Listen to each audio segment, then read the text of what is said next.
عليكم ورحمة الله وبركاته كسو دوادا جنال كباريس ميديا عاونا waxa aynu warbixin idinkaga haynaa Faysal Cali Waraabe oo eedayn kulul kala dul dhacay dawladda Soomaaliya asagoo sheegay in aysan gebi ahaanba wax dawladda ka jirin geyiga Soomaaliya iyo Soomaaliland ay yihiin laba dawladood oo daris ah caqabada ugu weyn in ay helaan madax banaanina ay tahay qolooyinka ku sugan madaxtooyada fila Soomaaliya mar walibana lagu yiraahdo marka ay madax banaani weydiistaan waxa wada hadal idin socda dawladda Soomaaliya asaga oo dhanka kale ka codsaday madaxweyne Muuse Biixi in uu gebi ahaanba wada hadalka Soomaaliya iyo Somaliland iska joojiyo bal ila daawada waxaan aad iyo aad u hambalyeeyay horta wadanka Gini iyo madaxdooda sida cisiga leh ee sharafta leh ay waftigeeni madaxweynuhu hogaamiyay soo dhaweeyeen waxaan u aragnaa talaabada maanta aynu qaadnay tan iyo tii ka horeysay aan ku tagnay Kenya ya qaar badan soo socda insha Allah taala ay noqon doonto qaar horseeda sin u helin xuquuqdeeni waxaan sheegnaa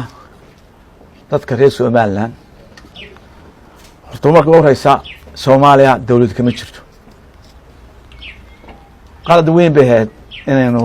nidaaho Soomaaliya la hadlinaa dawlad aan jirin in la hadlo maaha laga bilaabo waxaan jecelahay madaxweynuhu ku soo noqdo in qaraar la soo saaraa dawlad soo saartaa la yiraahdo wax wada hadal ah oo Soomaaliya la yeelana maadaama aanay jirin dawlad Soomaaliyeed oo dadka ka wakiila oo nala siman oo dadku soo doorteen oo cashuur qaadata oo xuduudeeda ilaalisa oo badeeda ilaalisa aanay jirin la fariisanayno Somaliland iyo Soomaaliya laba dalbe ahaayeen mid waa jira kii kale ma jiro ka kale markuu Ilaahay subxaanahu wa ta'aala u yimaado oo waliba gacan ka geysanayno ayaan wada hadli doonaa wada hadalka Somaliland ay la leedahay kolba kooxda timaada xamar waxay nagu noqotay dhibaato marka wadamada u tagno aan ilaahay waxaan jecelahay inaanu dal jiri jiraan nahay 60kii iyuu ka baxay in i'tiraafnaan baan rabnaa waxay ilaahan dawladda idin wada socon Soomaaliya de ka hor dhici mayno bilow heshiisaane marka dhibaato bay noo keentay waxa adduunka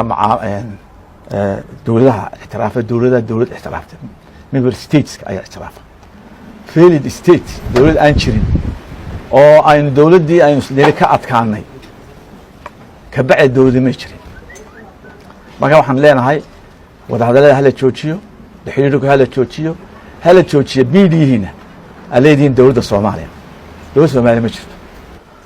fiil Soomaaliya waxa fadhiya wax weeye farmaajo awad jamaalka heer dhahareed iyo Cabdi Saciidna kale afartayna ma fadhiya waxay ku tashadeen inay Soomaaliya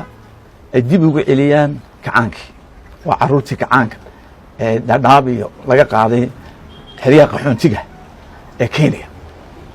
oo wax ku soo bartay halka oo ciil qaba waxay isticmaalayaan laba arrimood mid waa mid lacag ba isticmaalayaan ee wadamo shisheeye ka heliyaan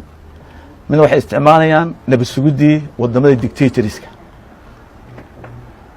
iyo ciidamo shisheeye waa taasi keentay in baydhaba 15 qof ay ku dilaan qofkii doonaya ay saaraan ninkii dadku doonaya xiraan wata keentay in maalin kasta xamar ay dadka ku laayaan dadka bajaajka wada ku laayaan wata keentay inay guriga ugu dhacaan dadkii xoreeyay Soomaaliya ka xoreysiyad bare wata keentay inay meedkooda xitaa cidla ku aasaan waxay markaa isku hamiyaan waxay yiraahdaan markaan ka soo adkaana dawlad goboleedada Somaliland gelin ugu qaadanayso ku sheekaya waa afartayna yaryar iyo inta caga ku qaataan marka anaga xamar magaaladeeda naga dumin karo maxamed siyaad baa naga dumin kari waayay ya afartayada ciyaalkii kureedii Soomaaliya wax ma yeeli karaan waxa leenahay Soomaaliya ha toosto madaxweynaha waan soo dhaweynaa waxaan leenahay anaga iyo wadani aan soo dhaweyno aan tusno inaanu anagu qaranka Soomaaliya ka soo horjeedin mucaaradanahay maamul xumada ka soo horjeedin nidaam darada ka soo horjeedin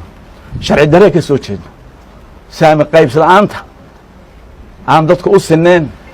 magaalada awoodda dalka aan ka soo horjeedin oo leenahay cadaalad reform buu dalkan u baahan marka waxaan ugu baaqayaa xuska kale macaaridka ee waddani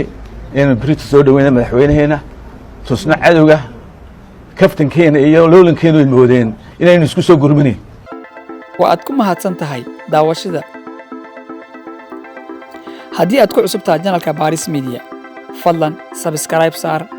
gambaleelkana taabo. mahadsanid.